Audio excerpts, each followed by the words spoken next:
इसलिए नहीं लग पाई कि इस कार्रवाई के पीछे कांग्रेस का हाथ नहीं था। इस कार्रवाई के पीछे इस देश की अदालतों के निर्देश की मजबूरी थी प्रशासन को, जो ऐसा कदम उठाना पड़ा। भारतीय जनता पार्टी जब चुनाव लड़ रही थी, उन्होंने अपने घोषणा पत्र के अंदर दिल्ली की जनता से 24 वायदे किए। मैंने कल टोटल टीवी के एक डिस्कशन के अंदर मैंने कहा कि भारतीय जनता पार्टी दिल्ली प्रदेश के अध्यक्ष जो पूरी दिल्ली के अंदर संघर्ष यात्रा का नाटक करते घूम रहे हैं, मैं उन्हें सार्वजनिक बहस के लिए चुनौती देता हूं कि वो आए, किसी भी मंच पर आकर हमसे बहस करें और वो बताएं कि 2007 के अंदर उन्होंने दिल्ली की जनता से जो वायदे किए थे, उनमें से एक भी भारतीय जनता पार्टी प्रशासन उसको पूरा नहीं कर पाया। आज किस मुंह से भारतीय जनता पार्टी के लोग एक बार पुनः आपके बीच में वोट मांगने के लिए आते हैं? यहां 2002 से लेकर 2007 के बीच जो कांग्रेस का शासनकाल था और हमने यहाँ जो उपलब्धियां करवाई, हमने जो विकास के काम जो हमने यहाँ करवाए, उनके ऊपर बहुत विस्तार से मास्टर जिले सिंह जी ने, श्याम सुंदर शर्मा जी ने और दूसरे वक्ताओं ने जो है वो प्रकाश डाला। मैं उन सारी विकास की उपलब्धियां आपको गिनवाने के लिए यहाँ नहीं आया। मैं एक बात आपसे कहने आया कि 2007 में एक खास समुदाय के लोग, शेरावत भाई, एक खास समुदाय के लोग भावना में बहकर आपने एक गलत निर्णय किया। आज उसी समुदाय के लोग सड़क पे खड़े होकर इस बात का जो है अफसोस करते हैं कि हमसे 2007 में जो है वो गलती हो गई। मैं आपको आगाह करने आया कि अपने विवेक का इस्तेमाल करो, अपने दिमाग का इस्तेमाल करो। इस बार हमने भावनाओं में बहकर अपने दिल से वोट नहीं देना है। हमने ये सोच के वोट देना है कि यदि इस बार कोई गलती हुई तो हमारा इलाका मिलाप नगर का क्षेत्र वार्ड नंबर 119 एक बार फिर से 5 साल पीछे चला जाएगा। जिन 2 डिस्पेंसरियों की बात हुई, श्याम सुंदर शर्मा जी पहले दिन से उसकी स्थापना से लेकर उसके उद्घाटन की घड़ी तक, जेएल वर्मा जी यहाँ बैठे हैं, मास्टर जी यहाँ पर बैठे हैं, ये सारे लोग जुड़े रहे।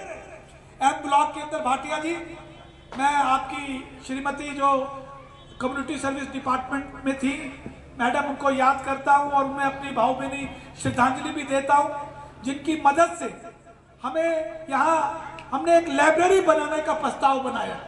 हमने ये कहा कि ये जो डिस्पेंसरी यहाँ बनी है, राजन भैया, इसकी पहली मंजिल के ऊपर जो है, आज तक डिस्पेंसरी की पहली मंजिल के ऊपर लाइब्रेरी बनकर क्यों नहीं चालू हुई? मैंने ये कहा था कि पंखा रोड का जो सरकारी एमसीडी प्राइमरी स्कूल है राजू रावल, उसका एक हिस्सा खाली पड़ा है, वो खंडहर है।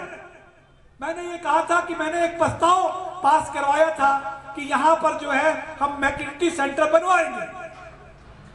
एक नया प्रस्ताव, एक नया काम जो है भारतीय जनता पार्टी के निगम पार्षद इस मंच से खड़े होकर नहीं बता सकते। सड़कों और नालियों का निर्माण ये तो आम बात है श्याम सुंदर जी, अगर निगम पार्षद नहीं भी होगा ना तब भी नालियां बनेंगी। मास्टर जी प्रिंसिपल थे, इनको मालूम है कि एमसीडी कमिश्नर ने ये बात कह दी थी कि 1.5 किलोमीटर के दायरे के अंदर 2 डिस्पेंसरियां नहीं बन सकती। और आज भी दिल्ली के अंदर 272 वार्ड में से 100 से ज्यादा निगम वार्ड ऐसे हैं जहां पर आज भी डिस्पेंसरी नहीं है। लेकिन कांग्रेस के शासनकाल के अंदर हमारे क्षेत्र में रहने वाले मध्यम वर्गीय परिवार के लोगों को स्वास्थ्य की सेवाओं का लाभ उपलब्ध कराने के उद्देश्य से जो 2 डिस्पेंसरियां बनवाई गई, आज वो खंडहर में तब्दील हो गई है।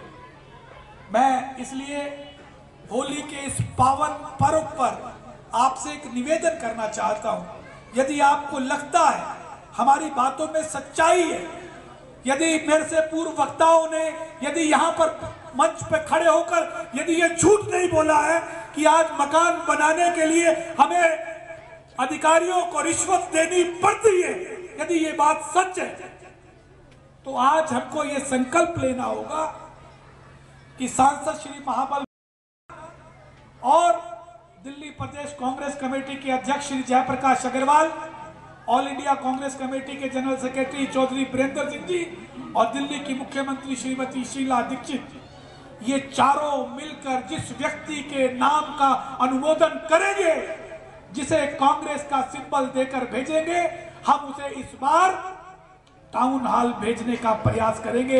ये संकल्प हम सबको लेना चाहिए। और मैं अंत में एक बात, आज के इस कार्यक्रम के आयोजक हमारे बड़े भाई श्याम सुंदर शर्मा जी, जो बहुत सामाजिक और धार्मिक प्रवृत्ति के इंसान हैं और जिस भगवान श्री कृष्ण की मैं आराधना और पूजा मेरा परिवार पूरा करता है, उसी भगवान श्री कृष्ण के ये भी अनन्य भगत हैं और इनका पूरा परिवार भी कृष्ण भक्ति में समर्पित है।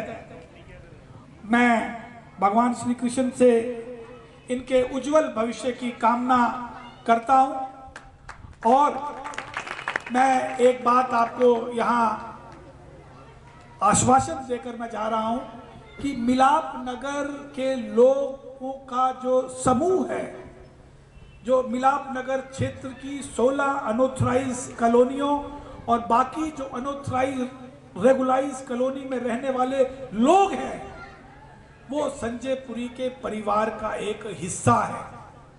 मैं आज भी, मुझे बेहद खुशी होती है जब मिलाप नगर के लोग यहाँ पर मुझे करते हैं, मुझे जब सम्मानित करते हैं और अपनी भावनाओं से जब मुझे वो आकर्षित करते हैं। और एक मैं श्याम सुंदर जी तमाम लोगों को इस मंच के माध्यम से एक मैं एक बात यहाँ कहना चाहता हूँ। मेरा कोई, माफ करना, कोई राजनीतिक रिश्ता नहीं है। मेरा एक भावनात्मक लगाव है इस मिट्टी के साथ। मेरे माता पिता आज इस दुनिया में नहीं है, लेकिन मैं आपको सच बता रहा हूँ और सारा का सारा मंच जो है इस बात को जानता है। अश्विनी मुदगिल जी ने तो मुझे मतलब मेरे को उंगली पकड़कर जो है वो राजनीति करना जो है सिखाया है। 1983 से जो है हम लोग इकट्ठे राजनीति के अंदर जो है अपना काम कर रहे हैं। मैं ये कह रहा हूं कि इन बीते 5 सालों के अंदर वो इंसाफ नहीं हुआ आपके साथ जो होना चाहिए था। वो विकास के काम, माफ करना, वो नहीं हुए। और जो काम हो रहे हैं, जैसा श्याम सुंदर शर्मा जी ने कहा, बिजली का दफ्तर बंद हो गया। वर्मा जी आए, रिक्शा में बैठ के बेटा वहां जाना पड़ता है, 12 रुपए जाने के लगते हैं, 12 रुपए आने के लगते हैं। एक अच्छी 2.5 करोड़ रुपए की बिल्डिंग जो है BSCS को दे रखी थी और वो बंद कर दिया। श्याम सुंदर शर्मा जी इस बात के गवाह हैं। सांसद महाबल मिश्रा के साथ मिलकर बिरमानी जी हमने ये दफ्तर दोबारा चालू करवाए। आधार कार्ड की कैंप की बात हो या आपकी पाइपलाइनों को बदलवाने की बात हो, हमारे सांसद महाबल मिश्रा जी हर घड़ी हर पल आपके सुख और दुख में यहाँ खड़े हैं। कम से कम मैं बहुत जिम्मेदारी के साथ एक बात कह सकता हूँ कि 2 साल 5 महीने का वक्त गुजर जाने के बाद कम से कम मैं आज आपको बता रहा हूँ कि मैंने महाबल मिश्रा जी को जनकपुरी विधानसभा क्षेत्र में 1 नहीं, 2 नहीं, 10 नहीं, 20 नहीं, 30 नहीं, 400 नहीं, 150 नहीं, कम से कम 200 बार महाबल मिश्रा जी को आमंत्रित किया है। 200 बार आमंत्रित किया है।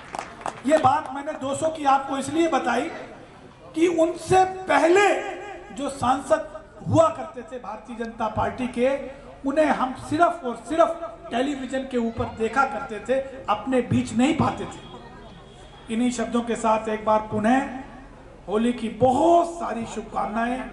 आपका भविष्य जो है उज्जवल हो, आप सब खुश रहें, प्रसन्न रहें, भगवान श्री कृष्ण की कृपा के पात्र बने रहें। और इन्हीं शब्दों के साथ एक बार दोनों हाथ उठाकर मेरे साथ 1-2 बार जय जय श्री राधे का उद्घोष कर दीजिए। जय जय श्री राधे, बोलो वृंदावन विहार की जय, भगवान श्री कृष्ण आप सबको खुश रखे, प्रसन्न रहें आप, और हमारे बड़े भाई श्याम सुंदर शर्मा जी का भविष्य उज्जवल हो और ज़्यादा जो है सेवा करते रहें, और इन पर जो है भगवान श्री कृष्ण की कृपा बनी रहे।